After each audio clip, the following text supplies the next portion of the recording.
자, 여러분, 지금 여러분의 손이나 주머니 속을 한번 슬쩍 확인해 보시겠습니까? 아마 이 영상을 보시는 분들 중 절반 가까이는 매끈한 유리와 금속으로 마감된, 그리고 뒷면에 한입 베어문 사과 로고가 선명하게 박힌 그 물건을 쥐고 계실 겁니다. 네, 바로 아이폰이죠. 사람들은 보통 애플을 가리켜 디자인이 끝내주는 회사 혹은 감성적인 마케팅을 참 잘하는 스마트폰 제조사 정도로만 생각합니다. 하지만 제 생각은 완전히 다릅니다. 제가 보기에 애플은 인류 역사상 가장 정교하고 가장 화려하며 무엇보다 가장 탈출하기 어려운 디지털 가두리 양식장을 설계한 천재적인 건축가입니다. 오늘 제가 들려드릴 이야기는 다르게 생각하라는 그 낭만적인 슬로건 뒤에 숨겨진 애플의 치밀한 독점 전략, 그리고 우리 모두가 왜 스스로 이 사과 제국의 자발적인 포로가 되기를 선택했는지에 대한 소름 돋는 내막입니다. 이야기의 시작은 지금으로부터 약 19년 전인 2007년으로 거슬러 올라갑니다.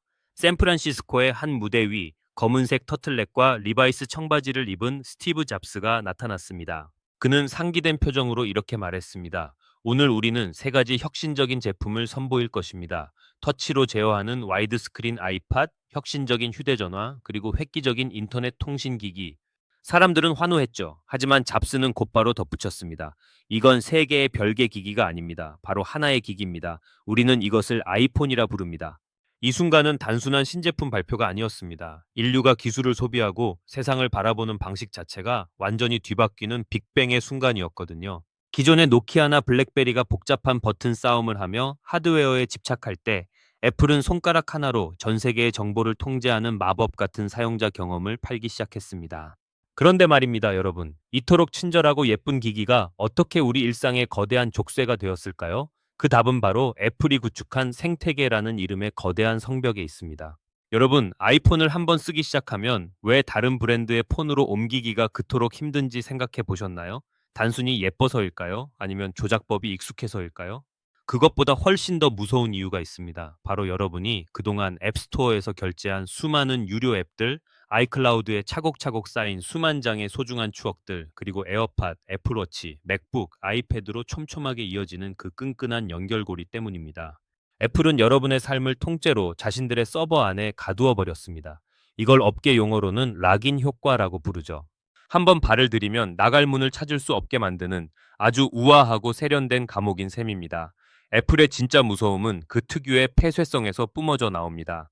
구글의 안드로이드가 누구든 우리 시스템을 가져다 쓰라며 대문을 활짝 열어둘 때 애플은 철저히 자신들의 기준에 맞는 사람과 기기만 안으로 들였습니다. 앱 하나를 올릴 때도 애플의 까다로운 검열을 거쳐야 하고 거기서 발생하는 수익의 무려 30%를 애플 통행료라는 명목으로 떼어갑니다. 개발자들은 피눈물을 흘리며 비판합니다. 이건 명백한 횡포다. 디지털 세계의 독점이다. 라고요. 하지만 애플의 대답은 늘 차갑고 당당합니다.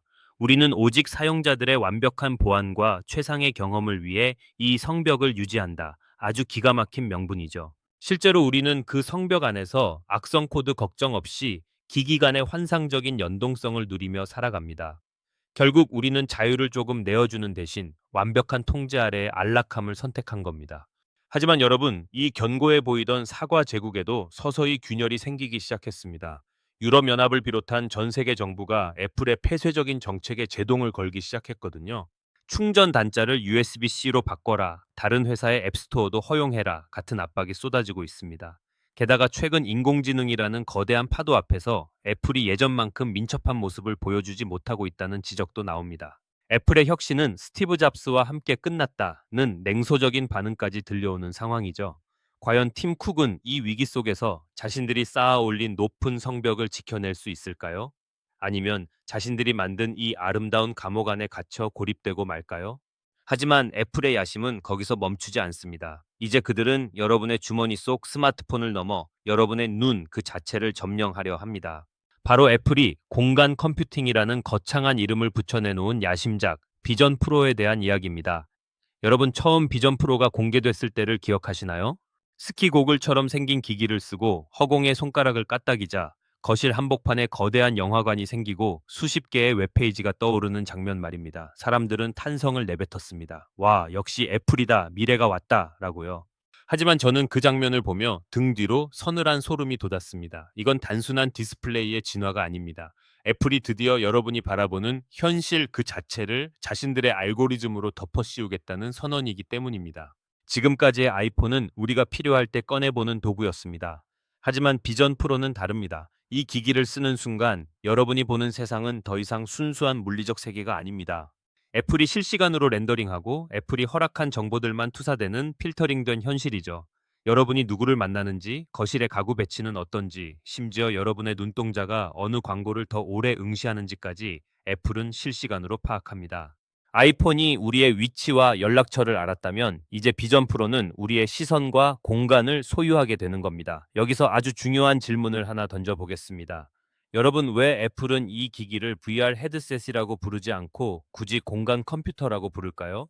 그건 바로 여러분의 삶의 터전인 공간 자체를 하나의 운영체제로 만들겠다는 뜻입니다. 이제 주방에서 요리할 때도 침대에 누워 쉴 때도 애플의 OS는 여러분의 시야에서 떠나지 않습니다. 애플은 여러분이 현실 세계보다 자신들이 설계한 가상 공간에서 더 많은 시간을 보내길 원합니다. 왜냐고요? 그래야 더 많은 콘텐츠를 팔 수 있고 더 완벽하게 여러분을 자신들의 생태계 안에 묶어둘 수 있으니까요. 그런데 말입니다, 여러분. 이 화려한 기술 뒤에는 애플의 아주 처절한 고민이 숨어 있습니다. 사실 애플은 인공지능 경쟁에서 구글이나 마이크로소프트에 비해 한 발 늦었다는 평가를 받아왔습니다. 챗GPT가 세상을 뒤흔들 때 애플의 시리는 여전히 엉뚱한 대답만 내놓고 있었죠. 하지만 애플은 조급해하지 않았습니다. 그들은 알고 있었거든요. 진정한 승부는 텍스트가 아니라 경험에서 난다는 것을요. 애플은 비전 프로를 통해 전 세계에서 가장 밀도 높은 데이터를 수집하고 있습니다. 사람의 시선이 머무는 곳, 손가락의 미세한 떨림, 공간을 인지하는 방식, 이 데이터들이 애플의 AI인 애플 인텔리전스와 결합하는 순간 애플은 여러분이 무엇을 생각하기도 전에 여러분이 원하는 것을 눈앞에 띄워줄 수 있게 됩니다. 소름 돋지 않나요? 물론 애플은 말합니다. 개인정보 보호는 우리의 핵심 가치다라고요. 비전 프로의 시선 추적 데이터는 외부로 유출되지 않는다고 강조합니다. 하지만 여러분, 권력은 데이터를 직접 가져가는 것보다 그 데이터를 처리하는 규칙을 만드는 데서 나옵니다. 애플이 설정한 규칙 안에서만 세상을 보고 정보를 얻게 된다면 우리의 사고방식 역시 서서히 사과의 모양으로 깎여 나갈지도 모릅니다. 자, 그런데 이 완벽해 보이는 비전 전략에도 치명적인 약점이 있습니다. 바로 인간의 몸입니다. 수백만 원이 넘는 무거운 기기를 머리에 쓰고 몇 시간씩 버틸 수 있는 사람이 얼마나 될까요? 그리고 무엇보다 사과 로고가 박힌 고글을 쓰고 서로의 눈을 가린 채 대화하는 세상이 과연 우리가 꿈꾸던 미래일까요? 과연 애플은 디지털 시인이 될 수 있을까요? 이제 우리는 가장 근본적이고도 서늘한 질문 앞에 서게 됩니다. 과연 이 사과 제국은 영원할 것인가? 아니면 우리가 그토록 찬양했던 혁신의 아이콘이 사실은 거대한 고립의 늪으로 우리를 끌어당기고 있는 것은 아닐까요? 최근 몇 년간 애플의 행보를 보면 묘한 긴장감이 느껴집니다. 그토록 도도했던 애플이 갑자기 다급해진 모습이죠. 왜일까요? 바로 인공지능이라는 거대한 해일 때문입니다. 구글, 오픈 AI, 마이크로소프트가 인간의 지능을 대체하는 AI 모델을 쏟아낼 때 애플은 한동안 침묵했습니다. 사람들은 수군거렸죠. 애플은 이제 끝났다. 하드웨어의 시대는 가고 AI의 시대가 왔다라고요. 하지만 여러분, 거인은 잠시 멈췄을 뿐이지 길을 잃은 게 아니었습니다. 애플은 지난 수십 년간 그래왔듯 남들이 기술 자랑을 할 때 그들은 권력의 이동을 준비하고 있었습니다. 그 방역의 카드가 바로 애플 인텔리전스입니다. 그런데 여기서 중요한 포인트가 있습니다. 애플의 AI는 챗 GPT처럼 모든 것을 다 아는 척하는 척척 박사가 아닙니다. 그들의 목표는 오직 하나, 가장 개인적인 AI가 되는 것입니다. 여러분이 오늘 누구에게 문자를 보냈는지, 어제 찍은 사진 속에 누가 있었는지, 다음 주 일정이 무엇인지, 이 모든 지극히 사적인 데이터를 가장 잘 아는 존재는 구글도 오픈 AI도 아닌 바로 여러분 손안의 아이폰입니다. 애플은 이 데이터를 무기로 삼았습니다.